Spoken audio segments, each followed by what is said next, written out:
Hello and welcome to a new video. Today we're going to take a look at the top 5 battles of the week. Again, if you want to be in this series as well, link is always in the description for every video, as this is something where I showcase your battles and like only one battle per person, and I'm going to try to showcase, of course, the coolest of them all. Here today we're going to take a look at the first battle already with an XL Ferret, which is just basically nearly in every week's top battles of the week, because Ferret is just so cool and this player loves its Ferret so much. So today we're going to take a look at another battle with an XL Ferret, but also this player is running the Shadow Force variant of Giratina, which might come in clutch here as well. Let's take a look at this. I actually didn't look at all the battles either completely through. I usually just skip through them to see if they're like interesting gameplay in there.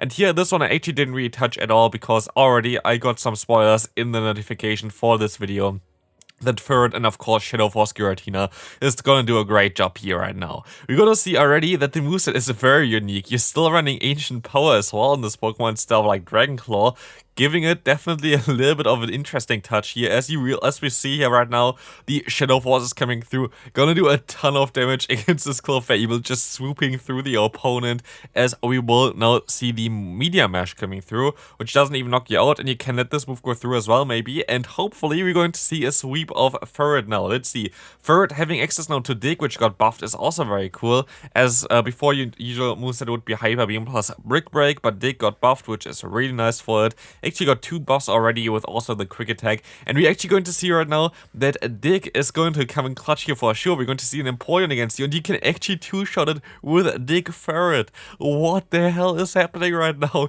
Goodbye there. Now it's going to be Snorlax against Snorlax, but you still have a shield left, allowing you to shield up this move, and now you should get still to your body slam to win this game, which is amazing. And this was the first battle of these top 5 battles of the week, and that was absolutely wild. Let's take a look at the next one. You're going to have a spicier one here. Okay, never mind, the other one was already spicy, but we're going to have a triple legendary team, and they don't even all have their secondary charge move, which I guess you don't always need. And we're actually going to encounter a Rayquaza immediately against you as well, which is wild. But now it's going to be Warren against Kyogre in the Ultra League, which you also kind of first have to do. That's kind of wild to even see like those Pokemon against each other in the Ultra League, but let's see if they're going to call the Thunder, straight going for the Thunder. Hopefully there's not going to be a shield coming up here. Let's see. There is no shield coming up. The Thunder is not even going to get the knockout here for whatever reason. But this is fine. You can go back, I guess, into your Kyurem, trying to get some extra energy here. And already having Glaciate stored, going to be very nice for you. As the opponent goes back into the Rayquaza, can you farm down time? He can. This will allow you to go straight for a Glaciate against the opponent's Regirock, as they're going to most likely shield this move up. They actually don't. Now it's down to the Rayquaza. Can Rayquaza with a Breaking Swipe and Dragon Ascent win this battle for you? We will find out shortly, as the Stone Edge is coming through. Most likely would one-shot you, but maybe, just maybe, the Breaking Swipe debuff as well as the Glaciate debuff is helping you out here with this matchup in order to maybe actually still try to survive one charge move here. Let's see. Stone Edge coming through, still super effective in stab, but yes, now because of the double debuff, you were able to still, like, at least survive that one. We can still go for another Breaking Swipe, but they still have a shield left, so do you have to swap onto a charge move? I'm not sure. We're gonna see that the Rayquaza definitely gonna go down here from the next Stone Edge coming in, but we will see that you can still survive it with a 1 HP and a Dream Kyurem here coming up. Now, next game, we're going to have a Shadow Shiny Mug, as well as a Poltergeist variant of Shadow Golurk in the Ultra League.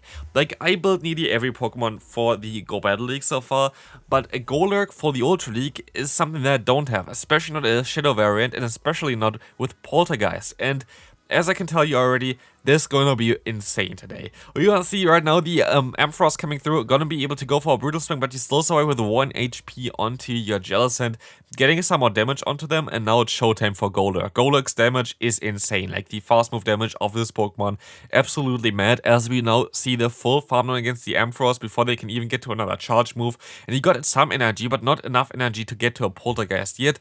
Letting the first move go through here going to do some decent one there, and you can now see against a nearly full health Gliscor, Poltergeist coming through and just one-shotting the opponent.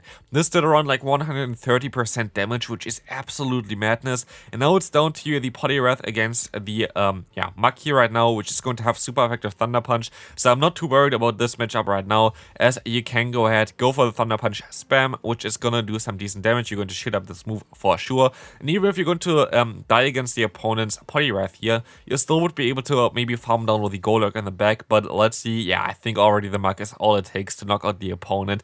And what a nice boom there by the Golurk, as we can move on into the second to last game for today. We're going to have a Deoxys defense in the lead.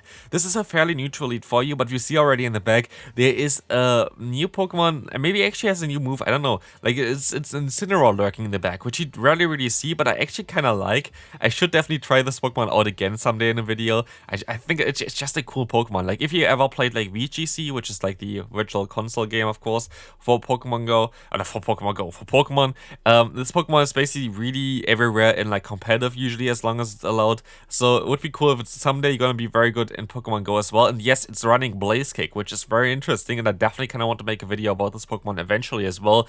Maybe next time when the Ultra League is around. But right now, the Blaze Kick is coming through. Gonna do some decent damage against the opponent, but they still can take this move fairly well, as Aerial Ace is going to hit you for just a little bit of damage, not as much as I thought, but Blaze Kick is coming through again. Gonna do some more damage against the opponent, maybe put them into farmland range, but I think it's just barely out of there, as the bulky flying type Pokemon Mandibuzz is still going to survive this one fairly easily. But this is going to be either forcing a shield or the knockout, and it's going to force a shield, which allows you to maybe shield up as well and farm them down, and with that, realign your Pokemon, which is really important for the team in general, as you're going to have both the Nidoqueen as well as the Obstagoon in the back, which are fairly like basically the opposites of each other, so having alignment is really cool, but it's a little bit tricky now against the opponent's Deoxys. But great play from this player right now, going for the Earth Power, gonna get nearly the knockout. But what a swap! Is this a Psycho Boost? It's most likely going to be the Psycho Boost. Yes, it is, and this is going to be insane because there's going to be a Ninetales lurking in the back, but as you can see, you're going to run Gang Shot on that Obstagoon, and it's going to come in clutch right now, as this Gang Shot is going to get the one shot against the opponent. Deoxys comes back in, you're gonna get farmed down. It's going to be so close. Can you survive a Psycho Boost? You should have got an extra fast move in here, but the game bugged a little bit apparently, but now you can still win this game by farming them down. And we can move on to the final game of today's video. Going to be a hard counter matchup of the Tentacruel. Not as spicy as the other teams before, for sure, but definitely a complete hard counter here with the Tapu Fini coming in. So we have some variety here with extreme spice like the Ferret, some smaller spice, and now also a more meta line. As you're going to now see the Night Slash coming through from the Obstagoon, of course. Usually I would like to see you go up to like a harder hitting move, for example, to like the Hyper Beam or something in terms of the energy generation, but it's a little bit risky as you basically got caught off guard with the catch onto the Night Slash, but you're still going to get them fairly low, which does not really matter for the opponent because they get hard-walled anyway for this Pokemon. With the Tentacruel, Tentacruel destroys, literally destroys the Tapu Fini, so this is going to do next to no damage, even though it's going to be a Surf, but yeah, you see already it does basically 0 damage against you. So this incoming Surf again does not do any damage, and you can at least now knock them out. But in comes now the Sand Slash. I guess you're going to try to catch a move, did not work out, and we're gonna see a triple hard counter match up right now as well here against the opponent, as this is gonna be the Power Punch coming through. Gotta get the shield. This is very interesting from the opponent there to use a shield. Like, there was no real reason to do this, but Dragon Claw comes through. Great call by you.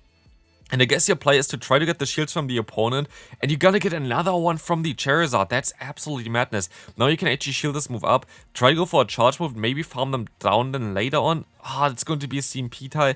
I guess it's worth it to go for it, but yeah, it's going to be a little bit tricky, as this is going to now get the knockout against the Charizard, but you still have to deal with the Sand Slash, and we will see that they're definitely in range, I think, for Scald right now. So this might be the play for you to go for. You still should be able to survive a move here from the opponent, and I think one more Scald is all it takes to knock them out. So triple hard counter match up here at the end to win the game still. But yeah, let me know in the comment section which battle was the best, and I see you then. Bye bye.